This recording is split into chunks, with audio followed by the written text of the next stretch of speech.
What's going on, guys? Welcome back to the channel. Today I proudly present an in-depth review of the 2021 Mercedes-Benz C300 4MATIC. Let's start by turning on the power. You press once without pressing the brake to turn on accessory power. And then after that you can press again to turn on the full ignition. In order to start, you have to press the brake and then press the button. You can do this in any ignition mode, however, I prefer doing it with the ignition fully on.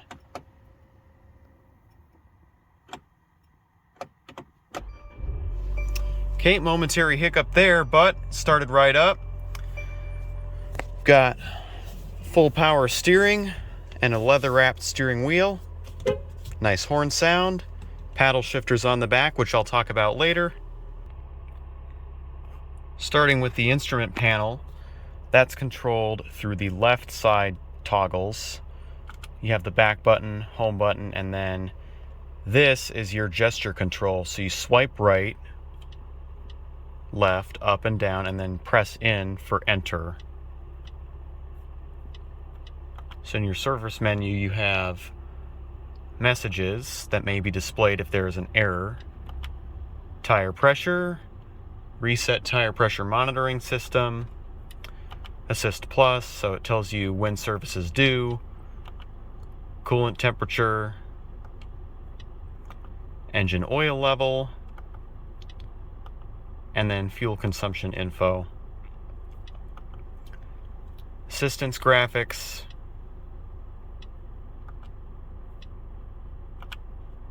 then over here we have the trip menu, starting with the odometer as well as miles from reset, range, consumption, eco display. It tells you what your driving habits are like. So the lighter you are on the gas, the more fuel you will save. Distance from start, from when you first started the car, distance from reset, and also a numerical speed readout, but there is also one off to the side. Then over here, we have our tachometer, navigation, eco display, distance from start, and then our G-force meter along with a tachometer.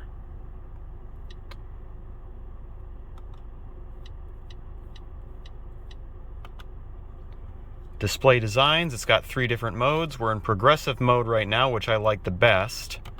Then we have classic mode, and then sport mode.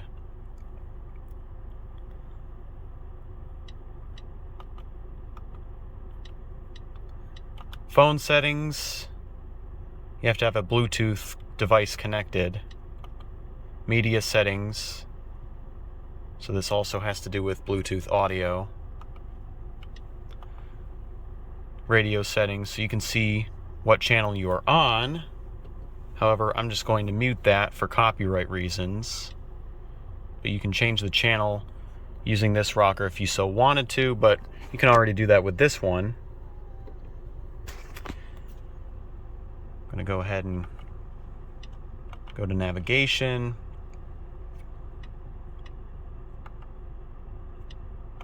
And then back to trip. Cruise controls are located right here. This toggle turns the cruise control on and off. If you had the Distronic Plus, this would be replaced with the distance. Cancel, resume, and then this is to set or adjust your speed. So if you push down halfway, that decreases your speed by 1 mile an hour. Down all the way decreases it by an increment of 5 miles per hour, and vice versa for increasing your speed.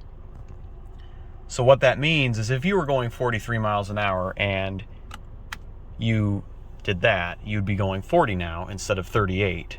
That's what I mean by increments of 5. So 40, 45, 50, for example, as opposed to 38, 43, 48.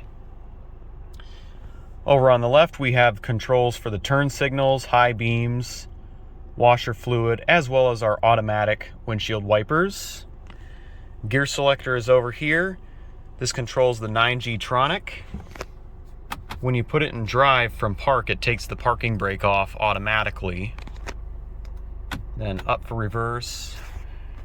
You do have 360-degree cameras with guidance lines that adjust as you move the steering wheel.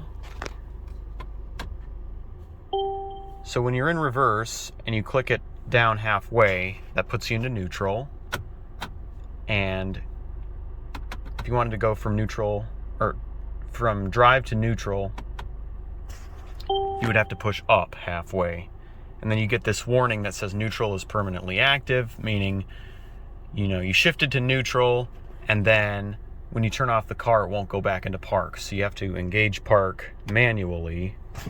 Also, if you engage a drive gear and then open the door or turn off the ignition, that will put the car in park and set the parking brake automatically. Speaking of parking brake, the toggle for that is down here. It's fully automatic, like I mentioned, but if you wanted to control it manually, you push to apply and you pull to release. Headlight controls. So these two positions are for roadside parking lights. However, if the car is turned on or running, all of your lights will be disabled in this mode. Parking lights, as well as side marker lights, fully automatic headlights, including daytime running lights, and then headlights on. Rear fog lights. Then we have the indicator for that up here. High beams. So that's interesting. On newer Mercedes, you don't have two indicators for that. You have one that replaces the other.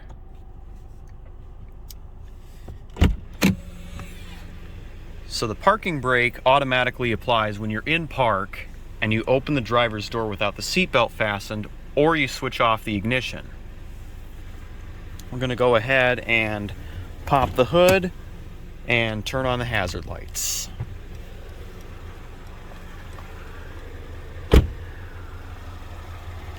LED side turn signal mirrors. The tires shown are Continental Pro Contact GX run flat tires. They are also all season. And they have the Mercedes original equipment stamp right there. Here we have our light up logo, and then one of our cameras for the 360-degree camera system.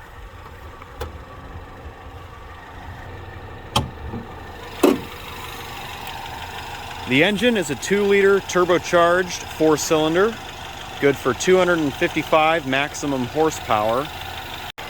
And the peak torque output is 273 pound-feet of torque. In this box, we have our battery jumper. So you would hook up your positive jumper cable to that prong, and then you would hook negative up to ground, such as this prong shown here. But any piece of metal will work. The battery itself is under this entire piece. So you'd have to unlatch this and that, and then pull the whole thing off to access the battery. Here's the ECU, windshield wiper fluid reservoir, and then under here is the reservoir for our full power hydraulic brake fluid. And then we have the coolant tank. I would imagine the coolant tank for the electronics is somewhere under the engine compartment.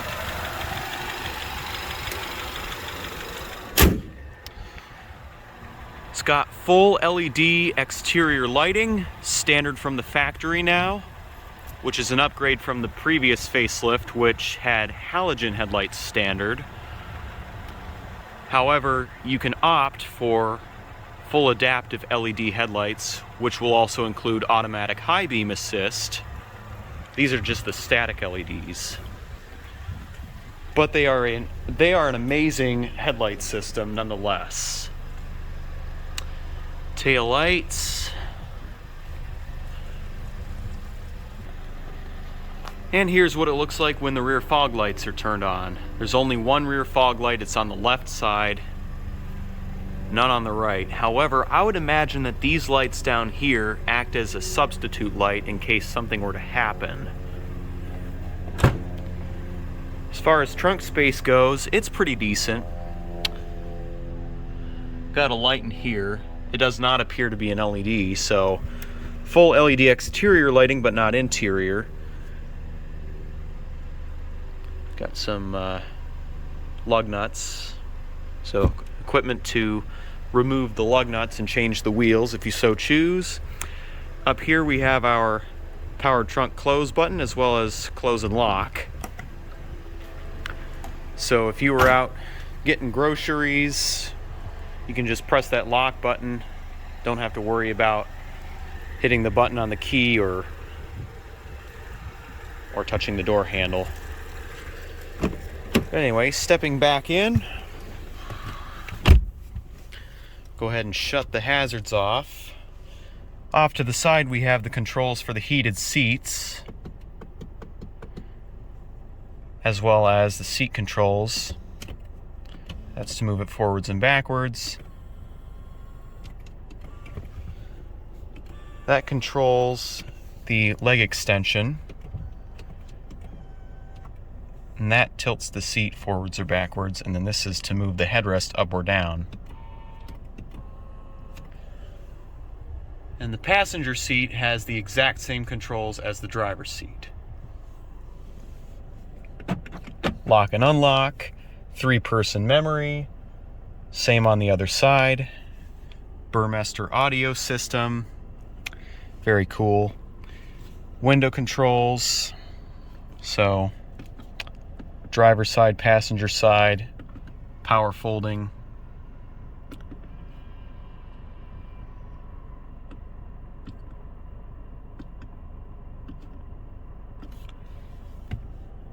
All 4 windows are fully automatic. So these are the mirror controls, these are the window controls. And then that is to prevent anybody besides the driver from operating the windows when that pilot light is lit. Coming down here, we have the control to release the trunk from the inside. And while the ignition is on, if you push and hold, that will close the trunk. However, if the ignition is off, you can only open the trunk with this toggle here. We also have a cup holder as well as some storage. Got some more cup holders in here, and then you can place the key here in case the fob battery dies in order to start the car if you don't have time to get a new battery. Then we have the ashtray, power outlet, analog clock in the middle. That is also optional equipment. And then down here we have the dynamic select controller. It's in comfort right now. If I switch it down, now it's in economy mode. Now it's back in comfort. And you can see exactly what components are changing with every drive mode selection. So for the steering and traction control, you have comfort and then you have sport. So when you're in sport mode or sport plus mode, it will be tuned for sport. Oh, there appears to be a sport plus on the ESP. So it looks like in sport plus,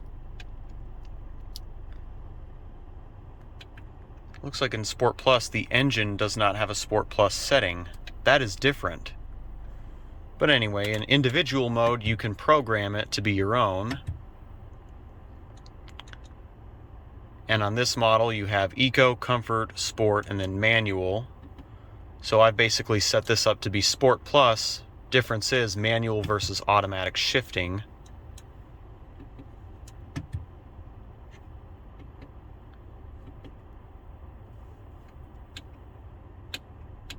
And back into Comfort. Also, if you go into Sport Plus or Individual, if it's configured this way, the idle will go up. This unit is equipped with Parktronic as well as the parking cameras. So when you press this button and you're in gear, this will allow the car to search for parking spaces and then park for you. So it's the active park assist. Then we have auto start stop on and off.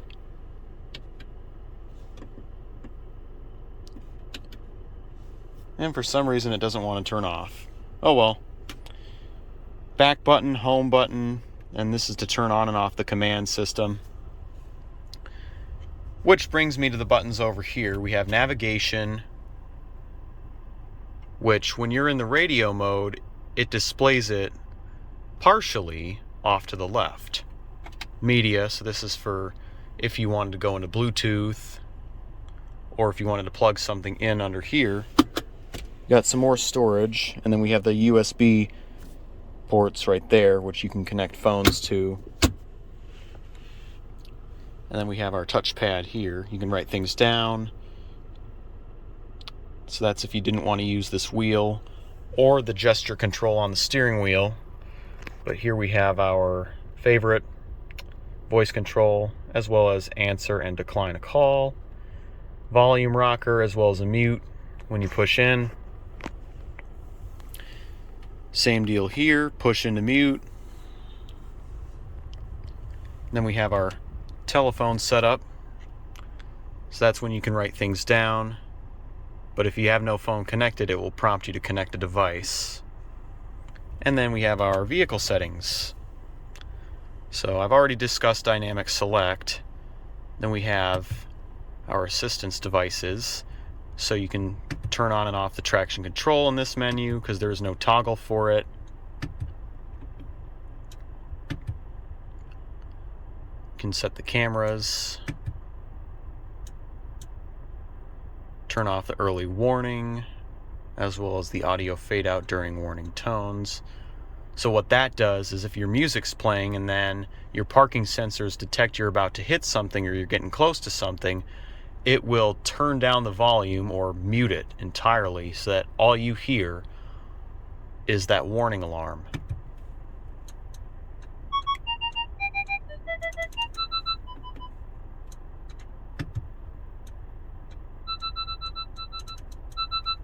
So you can adjust the pitch of the tone as well as the volume. And then you can also open the camera cover manually without putting it into reverse if you wanted to clean it. Active brake assist. You can turn the system off if you don't like it. I personally see no need to turn it off. You can also have it brake early, medium, or late. Attention assist. You can turn it off if you don't like it. You can have it suggest rest areas. And then you have two options, standard and sensitive. Blind spot assist. So when you turn this off, the warning triangles that pop up on the mirrors will not illuminate.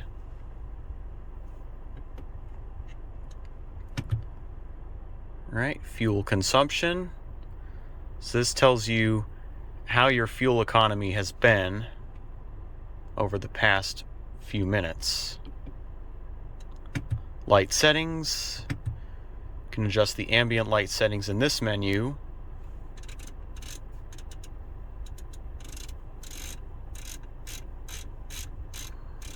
'64 different color combinations. Then you can also turn down the brightness in the front, but keep it up in the rear, for example. And then there was also a graphic to the left that would show you, how bright the ambient lighting is without actually looking at the ambient lights themselves. This menu here turns on and off the daytime running lights when your headlight switch is in auto. And then locator lighting. And that's your exterior light switch off delay. You can turn it off if you don't like it. It can be for up to a minute. Same with the interior lights. Then you also have an in-vehicle operator's manual and then more vehicle settings. Standby mode, tow-away protection, interior motion sensor, belt adjustment, acoustic lock, automatic mirror folding when you lock the doors, automatic door lock, trunk lid restriction, so that's if you were having this valet parked and you didn't want someone getting into your trunk. And then you also have the easy entry and exit configuration. So you can configure this to be both the steering wheel and the seat, steering wheel only, or turn it completely off. We also have toggles for the climate controls. It's in sync right now, so whenever I adjust the temperature with the driver's toggle, it does the same with the passenger side. This button is for changing the different zones. We have 7 different zones. That zone is preferred for heat. So this zone here is for summer use, really, when you want AC. Then we have defrost. That's actually pretty cool how you can have defrost and distribute air in all zones if you wanted to. Or you can just leave it to auto and have the car do it all for you. Fan speed. 7 different stages. Max defrost. Rear defrost. That's to go between dual zone and in sync. Recirculation, aircon on and off, and then the passenger side temperature toggle, which will disable the sync if it's enabled. And you also have the menu toggle.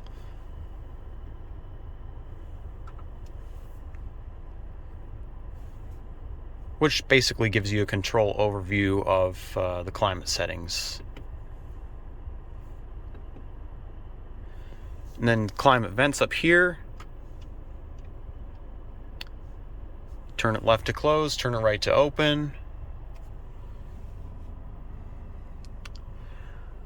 Up here we have our rear view mirror with garage door home link. Then we have our sunroof with a manually sliding visor. It is a one-touch automatic.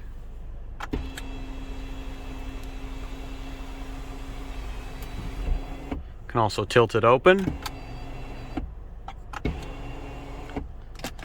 Compartment to store sunglasses. Emergency SOS, 2-stage, Mercedes Me, and then we also have driver and passenger side reading lamps. When you push this button, that will no longer allow the interior lights to turn on when you open the doors. That's to turn on your front interior illumination, and then that's to turn on your rear interior illumination. We've got our visor here with a mirror, and when you open that mirror, we have an LED light up above. It also has a heated steering wheel, which is optional equipment, and a power tilt and telescoping steering wheel.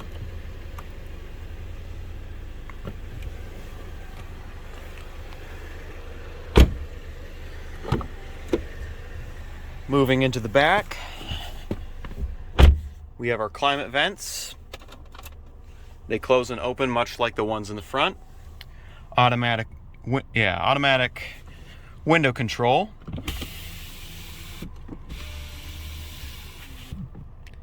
Soft close, Burmester audio, door handle. Then this folds down. You have more storage in here, and then cup holders that fold out.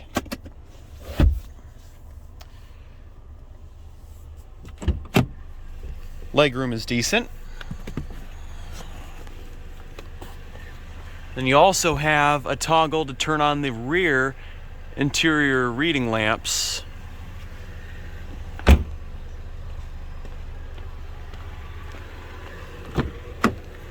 As far as the passenger side goes, there is also, just like the driver's side, a cup holder and some storage space.